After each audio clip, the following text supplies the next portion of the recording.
Cette conférence va maintenant être enregistrée.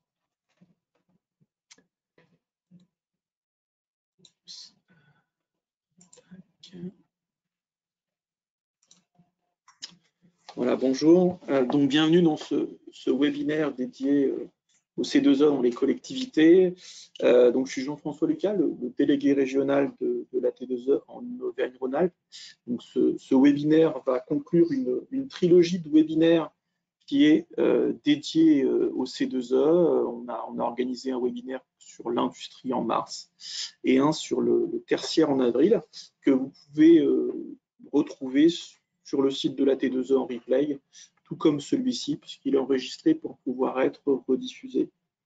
Donc, ce dernier webinaire est dédié à l'usage des C2E dans les collectivités. Nous aurons 4 intervenants. Sybille Brière, qui est chargée de mission C2E à la T2E pour une présentation du dispositif. Nicolas Montupet, adjoint technique de centre chez Dalkia, pour la présentation d'une opération dans une collectivité. Et concluront ce webinaire Arnaud Second, directeur technique à la de Grenoble, et Philippe Bertrand à la métropole de Grenoble, pour la présentation de la plateforme que la métropole a créée pour les C2E dans les collectivités. Avant ce webinaire, eh bien, quelques mots sur la T2E. La T2E, c'est l'association technique énergie-environnement. Alors, c'est à peu près dans le titre. On parle de technique d'énergie et d'environnement. La T2E a plus de 40 ans d'existence. Elle a été créée pour informer les professionnels de l'énergie. La T2E vit au travers de 12 délégations régionales qui permettent de diffuser l'information au plus près des adhérents. Alors, quand on n'a pas de pandémie, c'est plutôt sous la forme de petits déjeuners ou de conférences et de journées techniques. Pour l'instant, on est encore en mode webinaire, mais j'espère qu'on se retrouvera rapidement en face à face pour des conférences. Et puis, la T2E vit aussi via 7 groupes de travail et de clubs pour la cogénération, la maîtrise de la demande énergétique, le biogaz, la pyrogazéification, le power to gaz, le stockage d'énergie, et bien sûr sur les C2E. La T2E, c'est aussi un bimensuel, Énergie Plus, dans lequel on peut retrouver toutes les informations sur le monde de l'énergie. On va passer au thème du jour que sont les C2E dans les collectivités. Petit rappel, merci à tous de couper les micros pour les derniers arrivants, si ce n'a pas été fait. Et puis, je vais laisser la parole à Sybille Brière pour nous présenter le dispositif. Sybille, c'est à toi. Merci Jean-François, j'ai partagé ma présentation.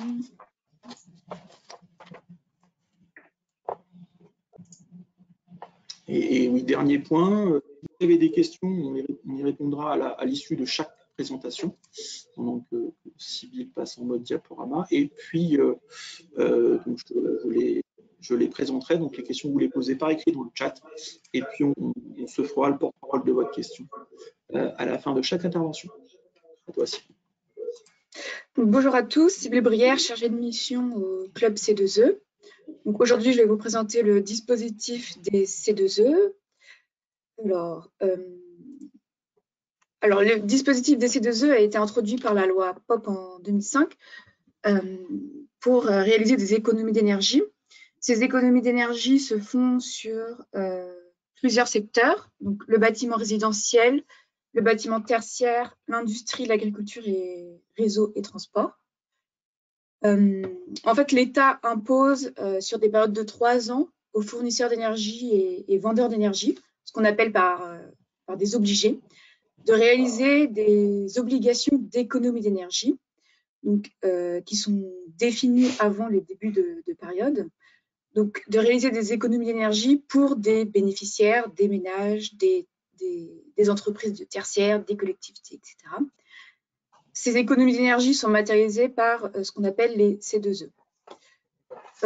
Donc, les obligés peuvent réaliser ces économies d'énergie, mais il y a également ce qu'on appelle les éligibles. qui peuvent également réaliser ces économies d'énergie et les déposer sur la plateforme EMI, qui est la plateforme du marché des C2E. Donc, un schéma un peu plus explicatif de ce dispositif. Donc, il y a bien les obligés, donc les fournisseurs et vendeurs d'énergie, qui répondent à leurs obligations C2E fixées par la Direction générale énergie-climat. Donc, ils réalisent leur action d'économie d'énergie pour le consommateur final par le biais d'un rôle actif et incitatif. Ce rôle est matérialisé par une valorisation financière. Donc, lorsqu'ils auront réalisé ces actions d'économie d'énergie, la DGEC viendra délivrer les C2E aux acteurs obligés. Donc, ces économies d'énergie, ils les déposent sur la plateforme EMI, qui est la place de marché des C2E. Donc, ils peuvent soit les déposer, soit en acheter pour répondre à leurs obligations C2E. Et à côté de ça, il y a les acteurs qu'on dit non obligés, qui sont les acteurs dits éligibles. Donc, ce sont les collectivités territoriales, les bailleurs sociaux, l'ANA, par exemple, ou les sociétés d'économie mixte ayant pour but de faire, dont l'objet est l'efficacité énergétique, qui peuvent également réaliser des actions d'économie d'énergie, les déposer sur la plateforme EMI, qui est la place de marché, et vendre ces C2E aux obligés, par exemple. Donc, quelles sont les options aujourd'hui pour les obligés pour produire des C2E? Donc, soit réaliser des actions d'économie d'énergie, soit par des fiches d'opérations standardisées, je vais y venir, qui représentent 85% du volume d'obligations, soit par des opérations spécifiques qui représentent 5% du volume, ou en contribuant financièrement à des programmes, ça correspond à 10% du volume. Sinon, comme je disais, ils peuvent acheter les C2E sur la place de marché EMI ou déléguer leurs obligations à des tiers, ce qu'on appelle des délégataires. Et enfin, s'ils ne répondent pas à leurs obligations, ils se verront payer une pénalité à l'État de 15 € MWh/CUMAC. Alors, les C2E sont comptabilisés en kWh/CUMAC, donc kilowattheure pour les économies d'énergie, et le CUMAC pour les économies cumulées sur la durée de vie de l'opération. Par exemple, une chaudière qui a une durée de vie de 15 ans, on va calculer les économies d'énergie sur 15 ans, mais on va actualiser cette durée de vie à 4% pour prendre en compte la dégradation de performance de l'équipement. Donc, comme je disais, les C2E sont délivrés par le PNC2E et déposés sur la plateforme EMI. Donc, les C2E déposés et ensuite validés par le PNC2E sont valables sur 2 périodes. Aujourd'hui, on est dans la 4e période et au 1er janvier 2022, on passera à la 5e période.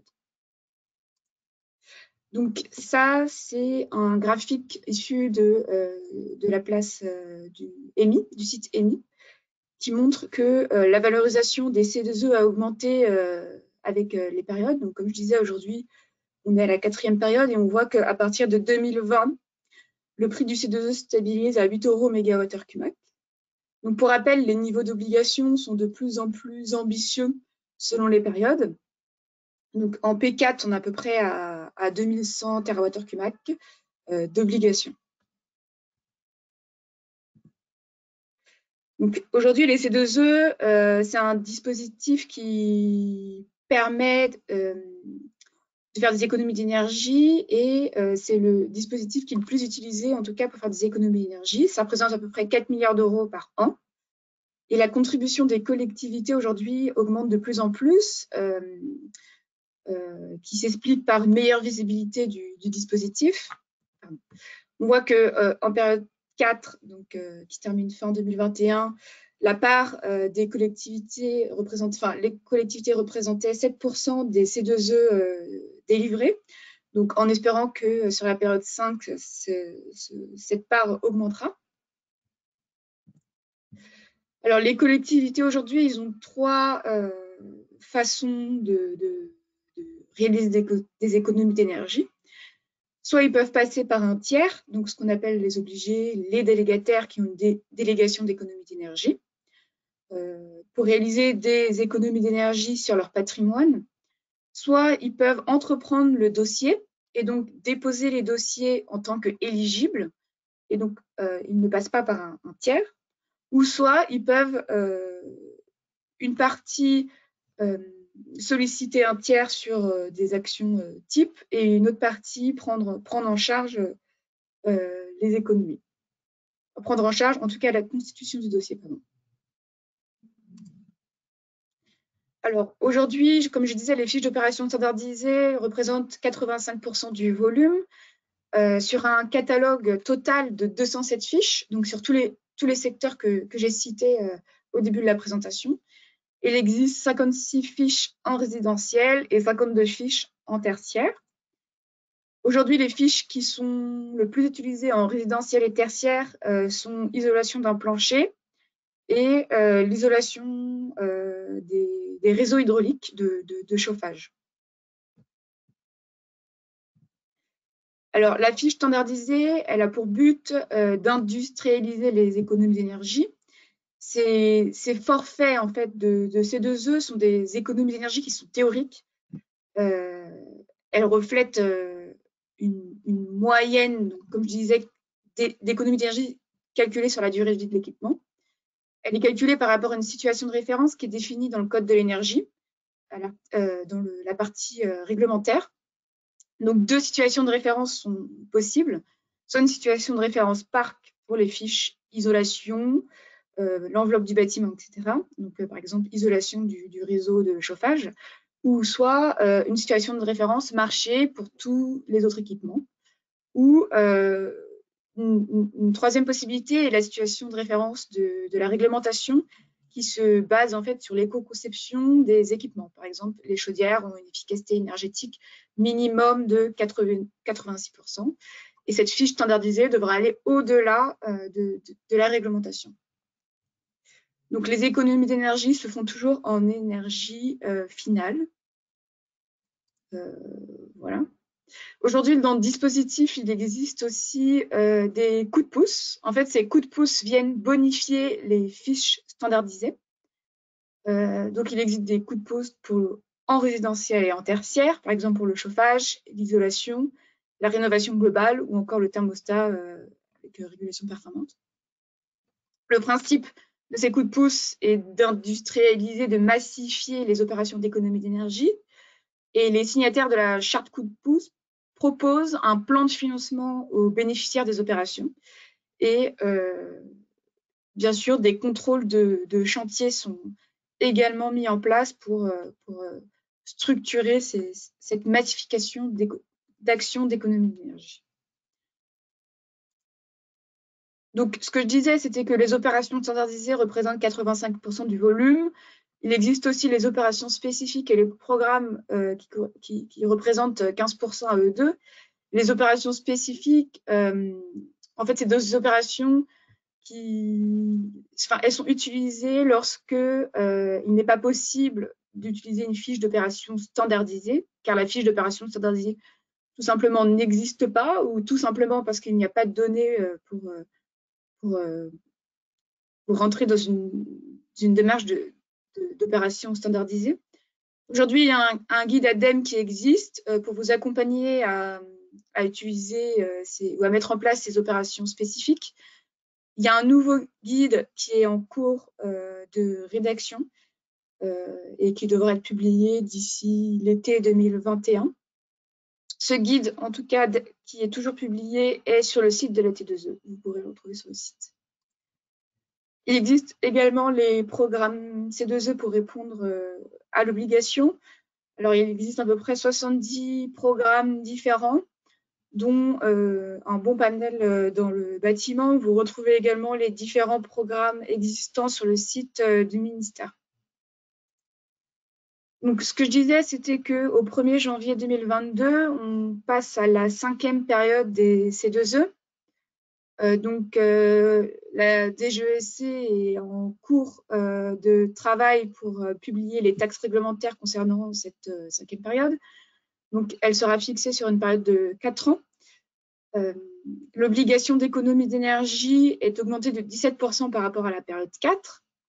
Donc, on passe de 2100 TWh à peu près à 2500, dont 730 pour des opérations au bénéfice des ménages en situation de précarité.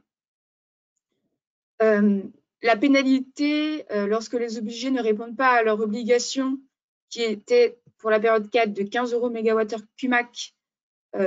pourrait potentiellement passer à 15 € MWh pour les C2E classiques et 20 € pour les C2E précarité. Donc, les C2E précarité sont à destination des ménages précaires selon des seuils de revenus. Il y a aussi une modification et redéfinition de la précarité. Pendant la P4, les ménages grands précaires, aujourd'hui à la P5, deviendront précaires. Donc, ils génèrent des C2E précaires aujourd'hui, pour répondre à l'obligation des 730. Les ménages anciennement précaires lors de la P4 deviendront ménages modestes lors de la période 5 et qui généreront cette fois-ci des C2E classiques. Donc, il sera plus difficile de répondre à l'obligation précaire pour la P5.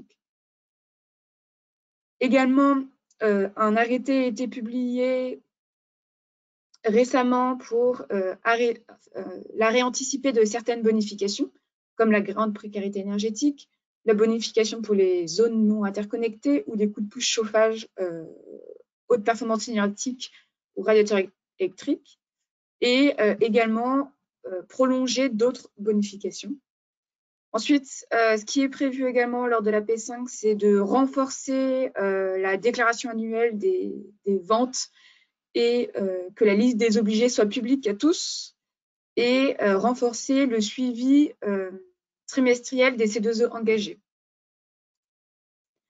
Donc rapidement, on voit ici que l'obligation pour la P5, donc pour la P4, l'obligation était faite sur le volume vendu et sur les prix des énergies. Pour la période 5, l'obligation sera faite uniquement au regard du volume vendu et non plus sur les prix des énergies. Donc on voit par exemple que pour l'électricité, l'obligation diminue de 11%, étant donné que l'obligation ne se fait plus par rapport au prix, mais seulement au volume, alors que pour le fuel et le gaz, ils sont pénalisés et l'obligation pour eux augmente de 50%. Donc, toutes ces informations sont relayées sur le site du ministère, le site également de l'AT2E, et vous trouverez les trois textes qui sont publiés, donc l'arrêté du 11 mars, du 25 mars et du 13 avril, relative à la 5e période. Voilà. Si vous avez des questions, je suis à votre disposition pour y répondre. Merci beaucoup, Sybille. Et ben, pour l'instant, a priori, on n'a pas de questions sur cela. Tu as dû être trop clair. Donc, bon, s'il y en a d'autres qui arrivent, on reviendra dessus par la suite, hein, bien évidemment. Et puis, ben, je vous propose de passer directement à l'intervention suivante, qui est l'intervention de Nicolas Montupet de Dalkia. Donc, Nicolas, si vous pouvez vous mettre votre Bonjour à tous. Alors, je viens de partager mon écran. Je ne sais pas s'il est visible. C'est parfait, Nicolas. Oui, donc bonjour à tous. Donc, je fais partie de Dalkia, qui fait partie lui-même du groupe EDF, donc qui est une filiale à 100% EDF. Dalkia, acteur majeur dans la lutte contre le réchauffement climatique de par nos activités, essentiellement basé sur les économies d'énergie qui sont proposées à nos clients et sur tout ce qui est gestion d'énergie renouvelable, la biomasse en particulier, pour viser un taux d'ENR d'ici 2022 dans notre mix énergétique d'environ 50%. Donc Dalkia est un acteur assez important en France dans ce domaine-là. Moi, à titre personnel, donc je suis adjoint du centre Bourgogne, donc pour la région centre-est. Chez Dalkia depuis une vingtaine d'années, et occupant actuellement des missions de pilotage à la fois opérationnelles et financières sur le centre Bourgogne, dont le montage des dossiers C2E. Voilà, donc je vais essayer de vous présenter, un cas pratique qui est un exemple assez typique de ce qu'on peut faire comme type de dossier pour les collectivités locales, en particulier pour une commune, j'essaie de basculer, pour une commune de la banlieue dijonnaise d'environ 11 000 habitants. Donc le contexte client, il est assez simple, un contrat qu'on avait signé il y a déjà quelques années avec eux, qui incluait essentiellement un contrat de maintenance et avec un marché qui a été re-signé en 2018, incluant cette fois-ci un marché de gestion énergétique de type P1, PFI, donc avec intéressement, donc un marché avec intéressement et de la maintenance et de la garantie totale, et ce pour une durée de 4 ans. 25 bâtiments en contrat, des bâtiments classiques pour une collectivité, pour une ville, donc des écoles, des centres sociaux, l'hôtel de ville, des ateliers, etc. Dans le cadre de ce contrat, Dalkia apporte un engagement de consommation d'environ 4 gigawattheures pour 2700 DJU. Donc en gros, on se doit de tenir cet engagement pour pouvoir bénéficier derrière des économies d'énergie et de l'intéressement. Donc ça se traduit forcément par des engagements, dont des engagements de température contractuels dans les locaux des usagers. Voilà un petit peu le contexte. Donc dans ce cadre-là, afin de tenir nos engagements, nous avons proposé à notre client une amélioration de sa gestion de technique des bâtiments. Auparavant, ces bâtiments étaient équipés essentiellement de téléalarmes. Donc là, on recevait des alarmes de défaut, chaudières, pompes et autres, sans pouvoir piloter vraiment finement les consommations, piloter les mises en route et mises à l'arrêt, tous les réglages à distance des équipements qui étaient en chaufferie.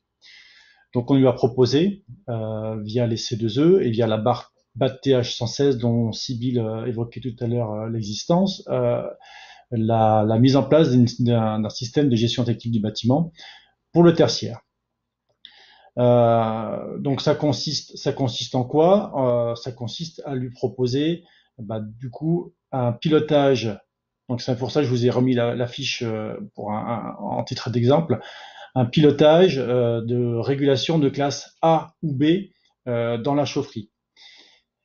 C'est là où c'est extrêmement important, c'est qu'il faut que la régulation qui va être installée pour le client réponde à des spécifications techniques assez précises. D'où l'extrait de la norme qui est en dessous. Il faut que on puisse régler les températures en fonction de la température extérieure, qu'on ait un report des sondes d'ambiance, qu'on puisse commander à distance les pompes, les chaudières, avoir des retours des températures extérieures et intérieures. Voilà, donc ça répond à une spécification assez précise qui est rappelée dans la norme et qu'il faut absolument pouvoir tenir pour pouvoir derrière bénéficier des C2E. Donc une fois cette analyse-là faite, donc nous avons proposé à notre client donc un devis sur lequel était portée l'aide que nous pouvions lui faire bénéficier. En utilisant la BAT TH116, que Sylvie tout à l'heure évoquait, donc qui est accessible sur le site de la T2E, on peut recalculer en fonction de la typologie de bâtiment et de la zone climatique et de la surface chauffée le volume de C2E dont pourra bénéficier à terme le client. En l'occurrence, avec les 8 bâtiments qui étaient dans l'opération, donc des écoles, des restaurants scolaires, essentiellement maisons petite enfance, et avec leurs surfaces associées, en fonction s'ils bénéficient ou non d'eau chaude sanitaire, on peut recalculer les nombres de kilowattheures Cumac ou de mégawattheures Cumac en l'occurrence, et en les valorisant à l'époque à 5,50 €, l'aide dont pouvait bénéficier le client était porté à 9 900 €. Donc ça, c'est un vrai levier. Vous allez voir après pourquoi.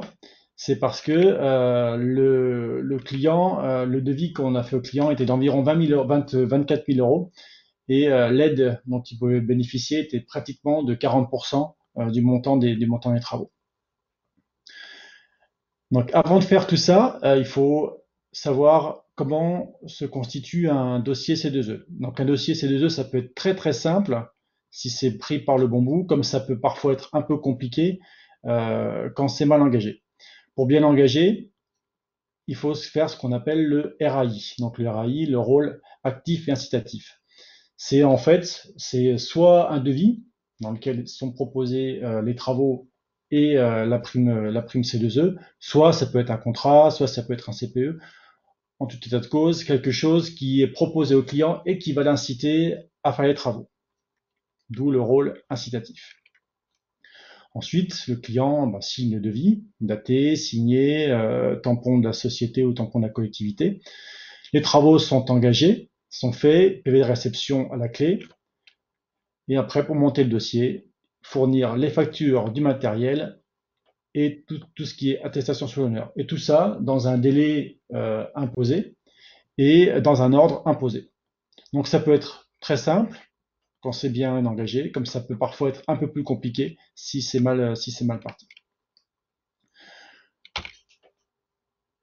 Donc comment s'est déroulée l'opération? Donc nous avons procédé à un devis pour les 8 sites, comme je vous disais tout à l'heure, pour environ 24 000 € TTC.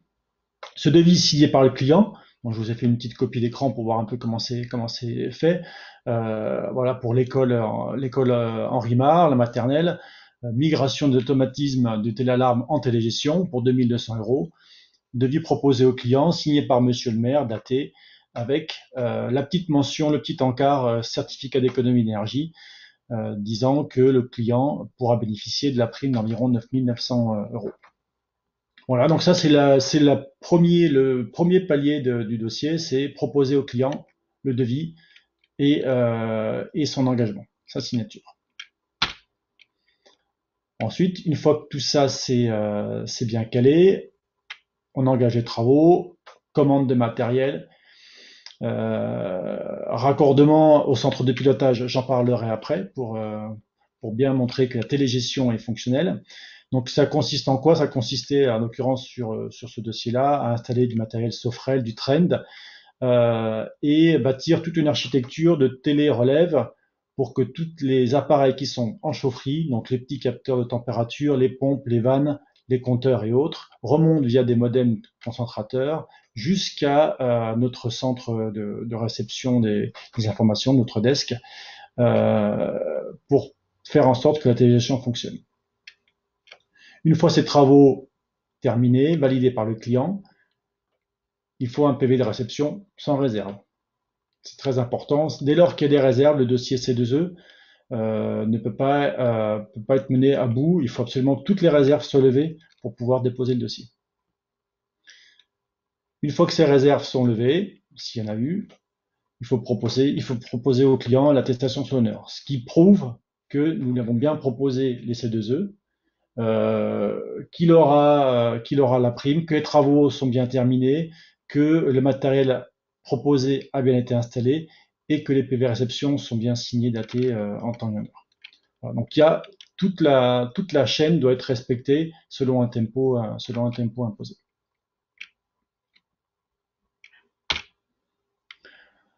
Ensuite, comme je vous le disais, une des preuves que la télégestion fonctionne bien, c'est aussi que tous ces éléments de température, de défaut, de marche-arrêt et autres, d'instrumentation, remontent bien et sont bien utilisés pour pouvoir faire fonctionner la télégestion.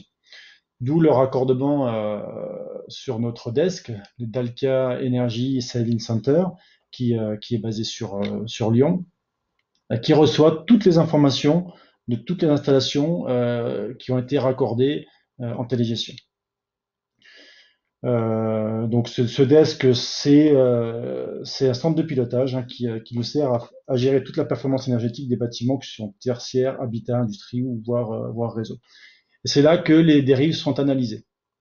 Et avec une communication pratiquement quotidienne avec les techniciens d'exploitation, analysée et corrigée. Les résultats de l'opération. Donc, une fois que l'opération a été faite en 2019, on a demandé justement à notre desk de contrôler les résultats qui ont pu être mesurés et observés.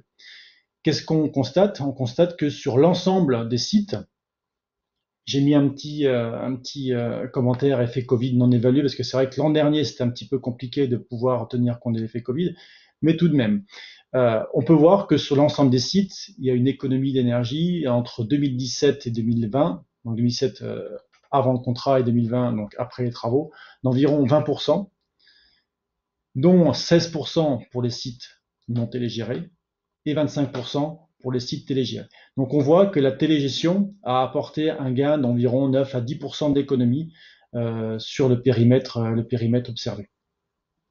Soit une économie entre 2017 et 2020 d'environ 1 gigawattheure, soit entre 30 et 40 000 euros en fonction des énergies, ce qui équivaut en gros à une rentabilité entre 0,5 et 1 an. Voilà. Donc c'est un vrai effet levier pour la ville de Chevigny, qui a eu des travaux à moitié prix et qui en plus bénéficie des économies d'énergie sur du long terme, sur base d'environ 30 à 40 000 euros. Donc en conclusion, les C2E, c'est ce que je disais, ont permis de s'intéresser à ce sujet et aussi d'inciter la collectivité à investir. C'est pas sûr qu'elle ne l'aurait pas fait, mais en tout état de cause, ça a permis tout de même d'activer les opérations. Habituellement, un outil de suivi énergétique permet de réaliser entre 5 et 15% d'économie grâce à la détection des dérives. Là, on voit qu'on a pu réaliser sur le périmètre environ 20 à 25% d'économie selon les typologies de sites.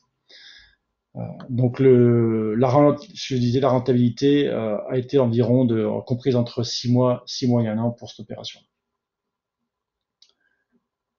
Voilà, j'ai terminé. Je ne sais pas si j'ai vu quelques questions passer ou pas. Merci, Monsieur Montupet. Il y a une question de Grégoire Tonnier, en l'occurrence. Alors, je n'ai pas bien compris le contexte, mais vous comprendrez peut-être mieux que moi. Est-ce que Dalkia garantit la prime C2E lorsque c'est vous qui faites les travaux? Alors, dès lors que les C2E sont proposés dans le devis et que le client a validé le devis, c'est un engagement que prend Dalkia de reverser les C2E, bien entendu. Quelle que soit après derrière la façon dont on va pouvoir le déposer ou non. Il y a une obligation de Dalkia de rendre les C2E, quelles que soient derrière les difficultés qu'on pourra avoir à monter le dossier. En fait. Ça nous arrive parfois que des clients ne nous renvoient pas les éléments à temps. Ça arrive aussi que des PV de réception soient avec réserve sur une durée plus ou moins longue. Mais en tout état de cause, même dès lors qu'on n'a pas réussi à déposer le dossier pour une raison X ou Y, ce qui nous arrive comme de moins en moins, parce qu'ils sont beaucoup mieux suivis qu'ils l'étaient auparavant, la prime C2E est reversée systématiquement. D'accord. Après, ça peut être sous plusieurs façons. Hein. Les collectivités, parfois, préfèrent avoir des remises directement sur le devis. D'autres préfèrent avoir des avoirs. D'autres préfèrent faire des titres de recettes. Voilà, donc il y a plusieurs façons de pouvoir remettre la prime C2E, mais dans tous les cas, elle est reversée systématiquement dès lors que l'engagement de Dalkia a été porté sur le devis. J'espère que ça répond à la question de M. Tonnier de Ra2E. Moi, j'avais aussi une question. Le marché des collectivités, ce n'est pas le marché que je connais mieux, puisque je suis plus typé sur le marché industriel. Dans l'industrie, finalement, il n'y avait pas énormément de fiches standards à un moment. Il n'y en a toujours pas beaucoup, donc c'est un marché qui n'était pas très dynamique, mis à part sur 2-3 fiches. Est-ce que dans le domaine des collectivités, de votre côté, vous trouvez suffisamment finalement d'opérations standards à proposer aux collectivités pour les intéresser? Est-ce qu'on a suffisamment de fiches standards ou est-ce qu'il en faudrait davantage? Non, globalement, il y a ce qu'il faut entre les remplacements de chaudières par décondensation, les mises en place de calorifuges, les télégestions. Globalement, la liste des fiches est plutôt complète pour les collectivités. Après, elles sont plus ou moins compliquées à mettre en œuvre. Les calorifuges en particulier, c'est un petit peu plus complexe parce qu'il faut faire venir un organisme agréé derrière pour vérifier la bonne mise en place du calorifuge. Mais globalement, le nombre de fiches est largement suffisant pour les opérations qu'on souhaite faire avec eux. Ok. Autre question du coup qui sont arrivées. Il y en a deux encore de la part de M. Tonnier. Quelles sont les fiches les plus valorisées par Dalkia auprès des collectivités? J'imagine que FOST, c'est les fiches d'opération standardisées. Les plus valorisées par Dalkia auprès des collectivités, c'est quoi le podium finalement des Pour Dalkia en général, je ne saurais pas dire, mais pour mon cas ici sur la Bourgogne, c'est essentiellement les remplacements de chaudières par de la condensation et la télégestion. Beaucoup de télégestion en ce moment sur et des collectivités locales et des bailleurs sociaux. Parce que rentable rapidement, parce que le coût est pratiquement rentabilisé à 100%. Sur certaines opérations, on a des opérations qui sont à 0 €. Ça arrive sur les télévisions. C'est souvent les fiches les plus employées. Hein. C'était le cas pour la Ouais. récupération de chaleur sur les groupes froids ou encore sur l'isolation Ça, des c'est points plus sanitaires. pour la partie industrie. Voilà. Et ben, c'est un peu pareil de votre côté. Oui. Et du côté des opérations spécifiques, vous avez réussi à monter des dossiers dans les collectivités? Alors, pour mon cas, oui, une fois, mais entre-temps, l'opération n'est plus devenue spécifique. C'était dans le cadre de tertiaires supérieurs à 10 000 €, à 10 000 mètres carrés, où auparavant il fallait monter des dossiers spécifiques, ce qui n'est plus le cas actuellement. D'accord. Maintenant, les tertiaires supérieurs à 10 000 € sont des opérations classiques. Après, ça suppose une étude complémentaire. Faut montrer patte blanche beaucoup plus difficilement, mais c'est des opérations qui se font classiquement quand même. Et ben, très bien, merci beaucoup, Monsieur Montupet, pour cette intervention. S'il y a d'autres questions qui arrivent par la suite, eh ben, on reviendra dessus si nécessaire. On va Merci. céder la parole du coup à Philippe Bertrand de la métropole de Grenoble et Arnaud Second de l'ALEC de Grenoble pour la présentation de la plateforme collaborative qui a été mise en place par la métro pour la collecte de C2E dans les collectivités. À vous, messieurs. Oui, bonjour, j'espère que vous m'entendez. On vous entend, vous. Parfait. L'écran est partagé ou pas? Oui, il est partagé, pas encore en plein écran. Je ne sais pas s'il y a une fonction diaporama. On va tenter.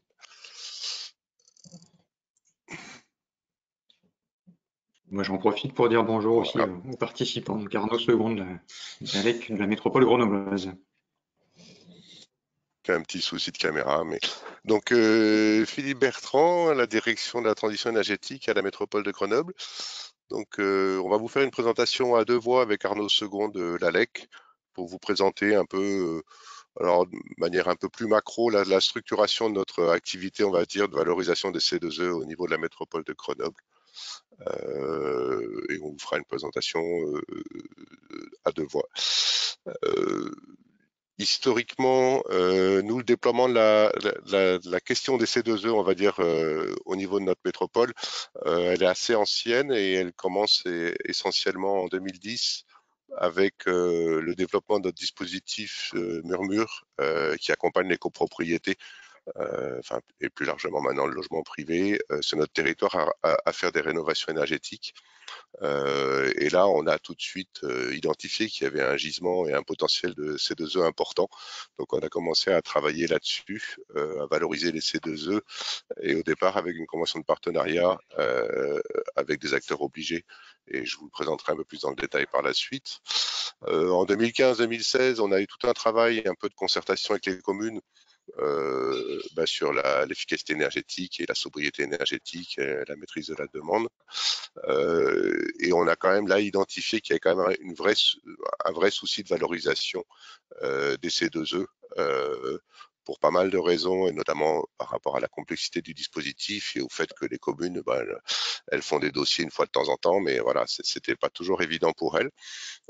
Donc, on a développé un projet à partir de 2017 qui s'est développé en 2 étapes.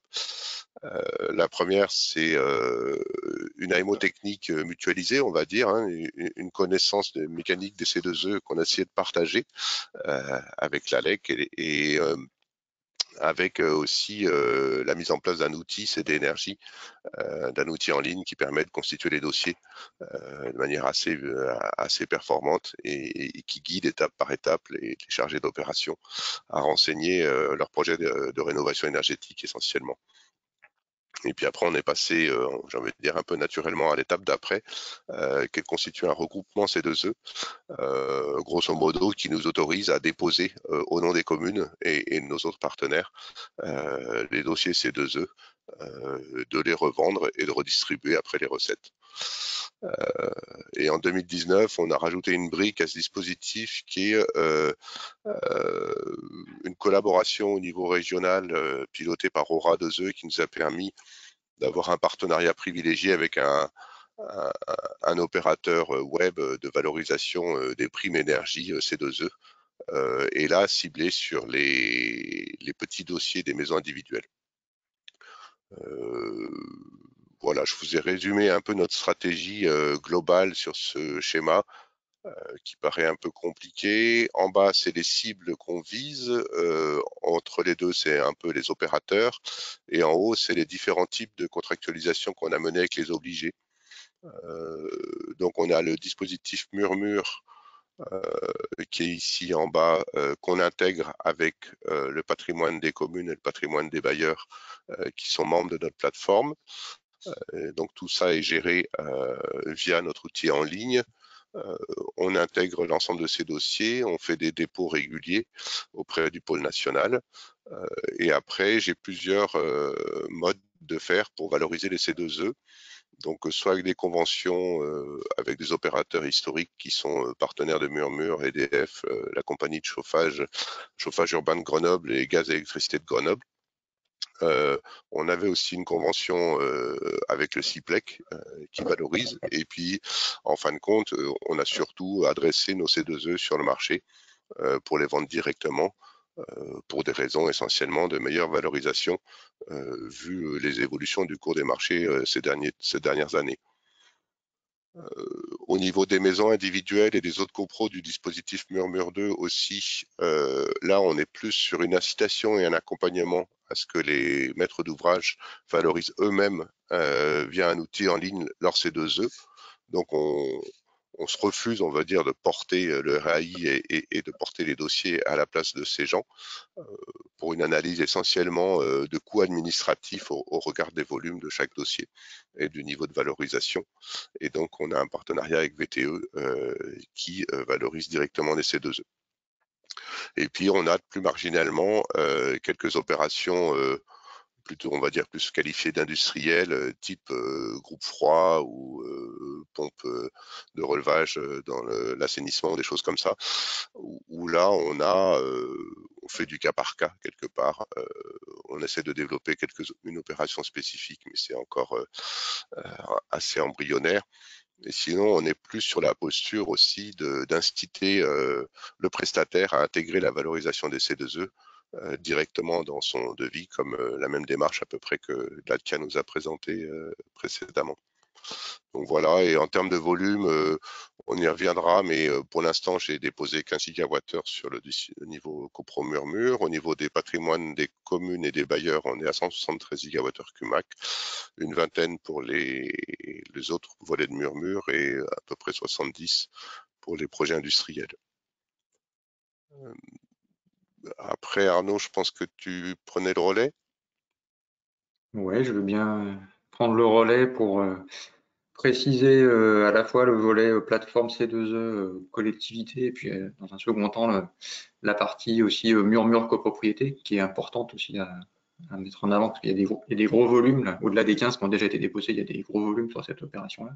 Et pour commencer sur la plateforme qu'on a mis en place pour les collectivités, voilà, l'idée c'était vraiment d'avoir une offre de service complète, ce qu'on a écrit là, dans le sens où on sent que, en tout cas, les communes sont pas même clairement de gérer ce sujet-là en interne, ce qui est un peu différent pour les bailleurs sociaux. Mais en tout cas, on s'est vraiment centré sur les acteurs qu'on appelle les éligibles, comme ça a été défini au départ par Sylvie de Bruyère, je crois, de la T2E.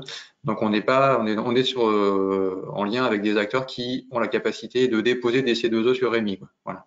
Ce qui simplifie un petit peu le montage des dossiers, voilà, puisque dans ces cas-là, on n'a pas besoin d'avoir ce qu'on appelle le rôle actif et incitatif, quoi. Voilà. C'est une plateforme qui a été signée à ces deux types d'acteurs-là, éligibles, communes et bailleurs. Et comme l'a dit Philippe juste avant, on a à la fois un outil web qui fonctionne très bien, l'outil c'est d'énergie, qui est très efficace et bien apprécié des utilisateurs dans les communes.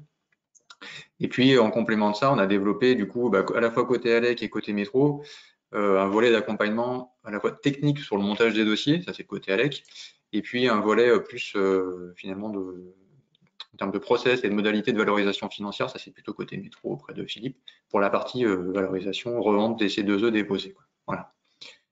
Sachant qu'en complément de ça, voilà, pour les toutes petites communes, que par ailleurs à l'ALEC on accompagne dans le cadre de ce qu'on appelle le service de conseil en énergie partagée, donc des communes sur lesquelles on fait le bilan de consommation ou qu'on accompagne de manière assez au quotidien.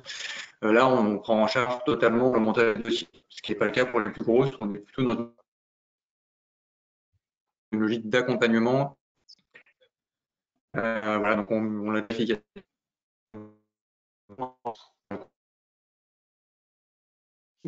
Arnaud, je ne sais pas si Arnaud, avec tu disais peut-être. coupure de son, il faudrait peut-être couper la caméra pour. J'ai dit l'animation, c'est la métro plutôt pour la partie pilotage et la partie finance, et l'ALEC plutôt pour la partie montage de dossier.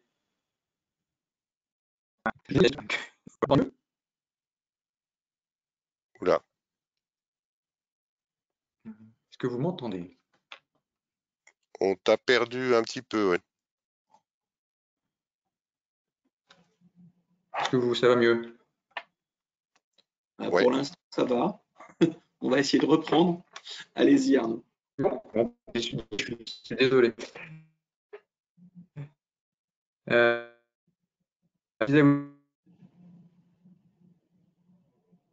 Bon, Arnaud, je crains on t'entend de manière très parcellaire avec beaucoup d'écho, donc Arnaud, je vais prendre le relais. Le volet pilotage. Arnaud, ce que je vous propose, c'est de céder la parole à Philippe pour l'instant. Vérification des dossiers, ça c'est le côté. Vous pouvez vous connecter via le téléphone en même temps pour reprendre le propos peut-être. Vous verrez, il y a un numéro de téléphone auquel vous pouvez vous connecter en identifiant que c'est vous. Et du coup, vous pourrez peut-être reprendre le propos par le téléphone, puisqu'apparemment, par l'Internet, ça passe pas bien. Philippe, je vous laisse continuer peut-être le temps que Arnaud revienne vers nous. Oui, désolé pour ces problèmes techniques. Donc, ce volet plateforme pour les collectivités, c'est un peu notre navire amiral, on va dire, maintenant, et qui connaît un succès assez notable au bout de 3 ans, puisque maintenant on est déjà sur 49 communes du territoire, on en a 35 aujourd'hui qui sont partenaires ou qui souhaitent le devenir, et un bailleur social. On commence à faire pas mal de dépôts, puisqu'on en a réalisé 7 entre 2018, 2019, 2020, dont 4 en 2020, pour des volumes qui commencent à devenir assez significatifs, ce qui à peu près a permis de financer la transition énergétique à hauteur de 1,3 million d'euros. Et comme je le disais, maintenant on a plutôt l'habitude, on va dire, de s'adresser au marché spot pour vendre nos C2E, évidemment à condition que celui-ci se maintienne à des tarifs, à des niveaux de valorisation intéressants. Arnaud a déjà évoqué tout le travail, et ça, il faut peut-être pas l'oublier, pas le minimiser, d'accompagnement des communes, en particulier des petites, pour les aider à constituer leur dossier, parce qu'il y a effectivement un certain nombre d'étapes et de complexité dans ces dossiers et de rigueur à avoir qui est non négligeable. Voilà grosso modo sur les C2E pour les collectivités. Donc l'autre volet important pour nous de valorisation des C2E, c'est notre dispositif, on va dire de plateforme territoriale de la rénovation énergétique, avec l'accompagnement des copropriétés et des maisons individuelles à rénover leur logement. Donc là, avec beaucoup d'inertie, mais comme ça fait longtemps qu'on est lancé dans ce dispositif, on commence à voir des vagues de chantiers terminés dans les copropriétés qui permettent de réaliser des gros volumes. À l'heure actuelle, au niveau des volumes, on a déjà des votes de travaux qui nous permettent d'estimer les C2E à 325 GWh pour le dispositif Murmure 2, qui a commencé en 2016. Avec 15 gigas déjà déposés, et on a un potentiel, avec un certain nombre d'hypothèses, qui devrait dépasser les 800 gigawattheures d'ici fin 2023 de recettes pour ce dispositif. Donc, ce qui nous fait à peu près 5 millions d'euros pour participer au financement de Murmure, ce qui est loin d'être négligeable. Donc là, on a aussi historiquement un partenariat avec nos opérateurs que j'ai déjà cités. On leur vend une partie des C2E sur la base d'un prix prédéterminé qui est estimé sur le cours de l'année N-1, la moyenne du prix de l'année précédente sur EMI, pour simplifier. Et on maintient une quote-part métropole de 40%, qu'on regroupe avec nos dépôts pour les communes et qu'on vend sur le marché. Ça, c'est un élément important parce que ça nous fait un assez gros volume de base, ce qui soulage la complexité et la contrainte des dépôts qui doivent être supérieurs à 50 GWh QMAC pour pouvoir déposer sur le PNC2E, parce que quand on a une petite opération de temps en temps, on n'arrive pas à atteindre ce seuil, et du coup ça génère des grosses contraintes de gestion des C2E. Voilà, qu'est-ce qu'on est en train de faire à l'heure actuelle en termes de développement? On s'est lancé dans le coup de pouce chauffage tertiaire, qui va permettre de faire bénéficier nos membres de notre plateforme de cette valorisation complémentaire sur les postes chauffage, et qui a été prolongé sur la 5e période. Donc on est en cours de finalisation de ce dossier pour devenir distributeur des coups de pouce, on va dire. Et il y a effectivement un enjeu important aussi de maintenir l'attractivité de notre dispositif métropolitain par rapport à des opérateurs privés qui, s'ils proposent du coup de pouce, peuvent être plus intéressants. Et puis il y a le sujet qui vient d'émerger relativement récemment, en tous les cas à notre niveau, en tous les cas, sur l'obligation de contrôler, de réaliser des contrôles des travaux par un certificateur externe. Et donc voilà, là on a aussi la volonté de porter ces opérations de contrôle pour les membres de notre plateforme. Et on continue aussi là à avoir une approche mutualisée et d'essayer de voir si on pourrait pas travailler à l'échelle régionale et mutualiser les marchés avec ces contrôleurs.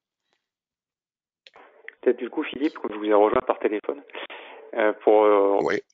rebondir sur ce que tu viens de dire et faire le lien avec ce que tu as dû dire, j'ai pas fait attention du coup, sur la question du financement de la plateforme, avec le fait que depuis cette année, il y aura une partie des recettes qui serait entre guillemets prélevée là, de 2 à 4%.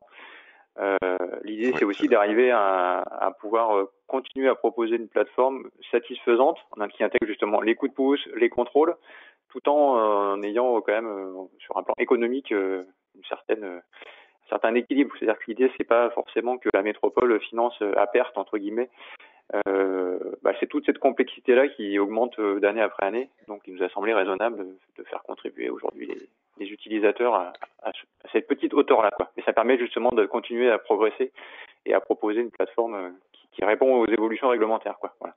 Ce qui n'est pas toujours évident sur un plan technique, mais aussi sur un plan économique, puisque tout ça, c'est du temps, quoi. Oui, tout à fait. Et nous, on a à peu près estimé que du coup, on était à peu près à 50% de fonds propres de la métropole pour financer la plateforme et 50% par les partenaires. Voilà, c'est à peu près l'ordre de grandeur qu'on essaye de viser. Et c'est clair aussi qu'il y a très clairement un phénomène de taille critique pour développer ce genre de dispositif, parce que s'il y a peu de volume et peu d'opérations derrière, il y a des coûts fixes qui sont quand même importants. Juste pour reprendre la suite et notre conclusion, voilà, on s'est efforcé d'essayer de synthétiser un peu notre tour d'expérience. Donc, il y a eu un choix qui est structurant et qui est fort de la part de la métropole d'internaliser complètement le processus de valorisation des C2E. Il y a d'autres choix alternatifs qui peuvent être radicalement à l'inverse de tout délégué. Voilà, il y a des avantages et des inconvénients dans chaque solution. Voilà, mais ça nécessite, de mon point de vue, une implication un peu de moyen à long terme, parce que cette mécanique, elle est lourde à mettre en place et la montée en compétences, elle est loin d'être négligeable. On a choisi aussi de sortir vraiment les petits dossiers individuels, parce que là, justement, les coûts de transaction sont vraiment trop déraisonnables. On constate quand même à l'usage que on a vraiment amené une valeur ajoutée aux communes qui sont pas des professionnels des C2E et c'est des comment dire, c'est des opportunités qui sont pas du tout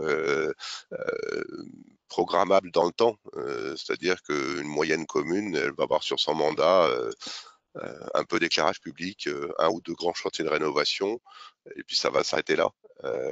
Donc, dans le meilleur des cas, elle va déposer 3 dossiers C2E, et donc c'est pas facile de s'investir là-dedans de ce fait. Et puis, voilà, un coût de gestion de la plateforme qui est estimé à 25-30 000 euros par an, mais qui est aussi largement compensé par... Oui, je voulais juste dire un mot sur le côté apprentissage difficile pour les petites communes. Je pense qu'on peut aussi dire que le choix d'internaliser ça au sein de la métropole et de l'ALEC, qui sont des acteurs de proximité des communes, fait aussi que même dans des petites ou moyennes communes, on arrive à monter des dossiers C2E, ce qui serait peut-être pas le cas si voilà, tout était externalisé ou si les communes ces communes-là n'auraient pas le réflexe de toute façon ni de passer par un acteur privé ni par une autre solution, quoi. Donc le côté internalisation, je pense que ça facilite aussi voilà la valorisation de manière générale. C'est-à-dire que on a une proximité qui est beaucoup plus forte qu'un acteur extérieur, qui soit une entreprise qui propose une offre ou une externalisation telle qu'on aurait pu l'imaginer. Et le choix qui est fait aussi est aussi d'ordre financier, c'est-à-dire que les prestataires extérieurs qui sont capables parfois de faire des propositions de montage de dossiers clés en main où ils s'occupent vraiment de tout, bah ça se traduit aussi par un tarif de rachat qui est beaucoup moins intéressant que ce qui se passe sur le marché. Donc nous, voilà, a priori, on a calculé qu'on était quand même plus compétitif de ce point de vue. Et juste en dernière slide, ce qu'on a pu constater, là, il y a vraiment un besoin de monter en compétence C2E sur les entreprises qui réalisent des travaux. Et ça nous arrive quand même beaucoup trop souvent encore de faire des allers-retours avec ces entreprises ou via les communes ou nos partenaires pour qu'elles modifient les documents, les factures à acquitter, les attestations sur l'honneur, etc. Enfin, voilà, il y a assez peu d'appropriation de ce sujet par la plupart des entreprises. Donc ça ne fluidifie pas, on va dire, le montage des dossiers. Faut noter aussi que les C2E, c'est un peu un ovni en termes de droit public et de finances publiques. Donc, rien que pour comprendre le régime de TVA des C2E, il faut pas mal travailler. Voilà, il y a la question aussi du positionnement des C2E par rapport aux autres aides publiques qui parfois sont compatibles, parfois ne le sont pas. Dans quel type de programme financier ou budgétaire on inscrit les recettes C2E. Enfin voilà, à chaque fois on a dû découvrir et convaincre nos collègues qui s'occupent de ces dossiers en interne, voilà, d'arriver à insérer ce nouveau sujet quelque part dans tout leur cadre de travail habituel. Je redis le point de vigilance sur le seuil des 50 gigawattheures CUMAC. Ça, je connais pas le niveau global de connaissance des participants, mais grosso modo, vous avez une double contrainte quand vous avez récupéré toutes les pièces liées à la fin du chantier. Vous avez 1 an maximum pour déposer votre dossier auprès du pôle, et en même temps, vous devez dépasser 50 gigawattheures CUMAC. Donc, vous vous retrouvez à jongler à la fois avec votre dossier le plus ancien, qui va vous donner la deadline de dépôt, et la nécessité d'avoir un volume assez important pour pouvoir déposer, sauf une fois par an où vous avez une exception. Vous avez le droit de déposer un petit dossier une fois par an.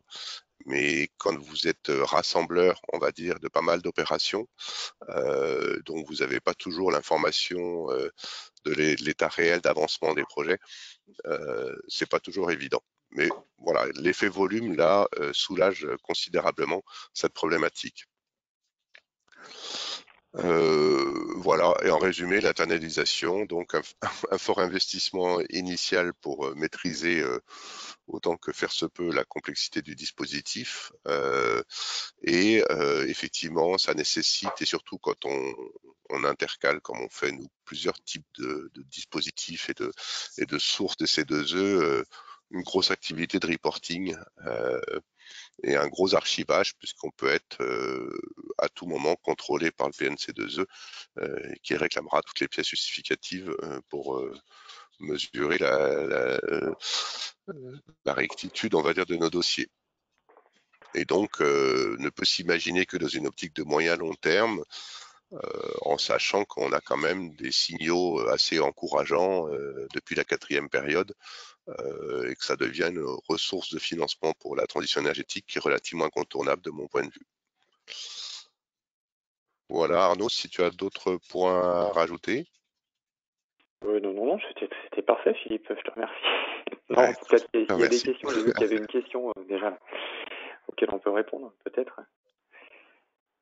J'ai vu qu'il y avait une question sur la saisie des informations dans CD Énergie là, par les collectivités ou par un tiers. Pour répondre à la question, ça dépend des des communes en tout cas. Pour les plus petites communes qui sont bénéficiaires du service de conseil en énergie partagée, comme je l'expliquais tout à l'heure, donc que nous on accompagne à l'ALEC de manière plus générale sur le suivi des consommations, l'accompagnement de projets. Là, c'est nous qui le faisons à leur place. Donc c'est le conseiller en énergie partagée de l'ALEC qui saisit les informations dans cette énergie. Pour les communes qui n'ont pas accès à ce service-là, donc on va dire les communes moyennes et plus grosses, elles saisissent dans l'outil. Et là, on est là pour les former à l'outil, les accompagner dans le montage de leur dossier. Mais c'est bien elles qui utilisent l'outil, saisissent les infos, téléchargent les pièces et autres. Quoi. Ça ne veut pas dire qu'il n'y a pas de travail pour nous, mais il est différent en tout cas. Quoi. Il est plus léger. Et on a effectivement formé ces acteurs à l'outil. D'accord. Bon, s'il y a d'autres questions, n'hésitez pas à les poser. Moi, j'en ai une également. Bon, c'est jamais possible d'être universel et de satisfaire tout le monde.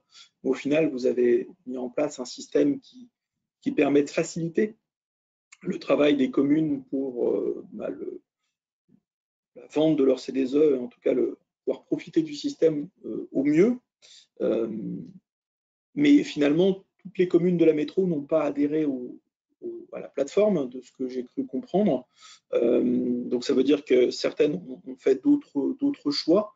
Qu'est-ce qui les a poussées à choisir, à aller vers un choix différent? Bien évidemment, comme je disais, il n'y a pas d'universalité, donc il n'y a pas d'obligation, j'imagine, de s'inscrire sur la plateforme de la métro. Mais ça veut dire que peut-être qu'il y a d'autres voies qui peuvent être valorisantes pour une commune. Est-ce que vous avez des idées à ce sujet-là? Alors oui, pour répondre en 2 points, les communes qui sont pas encore, on va dire, membres de notre plateforme et qui le deviendront peut-être parce que ça se fait au fil de l'eau. Hein. Enfin, je veux dire, une commune qui souhaite adhérer le fait quand elle le souhaite. La plupart sont les plus petites communes qui ont vraiment parfois moins de 1000 habitants et un patrimoine municipal qui est des plus réduits. Donc, je veux dire, pour le moment, après, très clairement, d'abord, il y a d'autres acteurs. Il y a par exemple les syndicats d'énergie, le CETI par exemple, qui peut aussi se positionner sur la valorisation des C2E dans certains cas de figure. Et puis, vous pouvez aussi tout à fait choisir au cas par cas d'avoir un partenariat avec une entreprise qui valorise directement. Et ça, là, nous, on fait de la pédagogie et de l'accompagnement pour, en tous les cas, mesurer le niveau de valorisation que l'entreprise propose. C'est-à-dire, je vous fais vos travaux, je vous décode directement les C2E et voilà le montant net de vos travaux. Et moi, j'ai aucun parti pris, j'ai pas de religion sur ce sujet-là. Le point de vigilance, c'est d'avoir une transparence sur le niveau de valorisation. C'est-à-dire que moi, aujourd'hui, on vend, comme ça avait été évoqué, aux alentours de 8 € de mégawattheure Qmax sur le marché. Si vous avez une entreprise qui vous fait du clé en main, mais qui vous le rachète 3,50 €, là, il y a peut-être matière à négociation ou à rediscuter.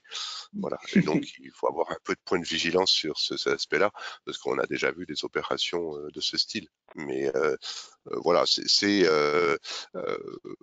pour le moment, c'est toujours pareil, hein, quand on lance un dispositif, vous avez quelques acteurs motivés, et puis après, petit à petit, le bouche à oreille fait que, voilà. Et en tous les cas, nous, on a gagné cette victoire, c'est que maintenant, globalement, la plupart des communes veulent adhérer à la plateforme C2E parce qu'elles ont compris quand même le service qu'on leur a amené. Entre-temps, on a eu 2 autres questions. Donc, une nouvelle question de Béranger Favre concernant qui va payer les contrôles au final. Est-ce que c'est directement les collectivités ou est-ce que c'est la plateforme qui finalement s'en charge de faire les contrôles et de les payer? On va s'en charger. J'ai envie de dire, pas forcément par générosité, mais surtout, on estime que il y a une simplification administrative à ce qu'on passe un seul marché avec un bureau de contrôle à bon de commande et qu'on puisse l'envoyer sur des opérations et on couvrira le frais de ces contrôles par justement ce qu'on évoquait, la retenue sur les ventes qu'on garde. Mais moi, j'ai analysé que de faire la pédagogie de ce que c'est que ces contrôles et de dire aux communes qu'il faille qu'elles recrutent un contrôleur, je pense que ça risque d'en décourager un certain nombre et je pense que ce sera beaucoup plus facile pour nous puisque de toutes les façons, maintenant, pour pouvoir produire un nouveau dépôt auprès du pôle, il faudra adjoindre cette preuve de contrôle. Et là, je crains que si on attend X contrôle de la part de X acteurs, ça sera beaucoup plus simple de le faire nous-mêmes. Oui, je comprends, ça sera plus pratique en tout cas. Voilà. Et puis même en termes simplement de paiement, parce qu'on aurait pu imaginer que la métro commande la prestation, mais que d'une certaine manière, elle fasse payer les communes. Voilà, l'objectif c'est aussi qu'on soit sur quelque chose de simple, lisible, pas trop compliqué, y compris dans les gestions de recettes, de versements. Et voilà, si on intègre ça dans le package, et du coup c'est financé par le 2 à 4% là, qui sont prélevés sur chaque dépôt, c'est beaucoup plus lisible. Ce qui était quand même une vraie attente des communes aussi, quoi. Donc, je comprends bien. Il y a une dernière question également de Nicolas Perron. Du coup, il y a un certain nombre de dossiers qui échappent à votre dispositif parce que c'est plutôt des petites communes ou des petits dossiers qui sont quelquefois peut-être moins bien valorisés. Est-ce que vous avez une idée finalement du potentiel qui est aujourd'hui perdu par ces dossiers qui sont insuffisamment valorisés? Alors là, il faut être, il faut être bien clair. Il y a des territoires, par exemple, qui ont préfinancé, on va dire, les dossiers C2E pour des rénovations de logements privés, par exemple, et qui se retrouvent avec une kyrielle de petits dossiers à gérer et c'est loin.